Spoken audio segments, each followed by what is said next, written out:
I don't know if I would exist without community. I believe that community saves all of us from total oblivion. The world knows me for taking pictures. But in my mind, I'm just a little South Londoner who just wants to draw pictures of people from time to time, from time to time, from time to time.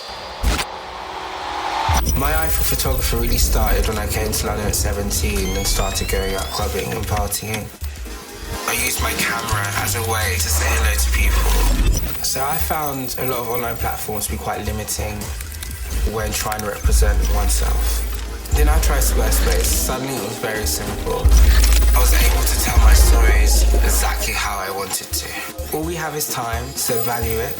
Live in the real world, for that's where inspiration comes from. And party.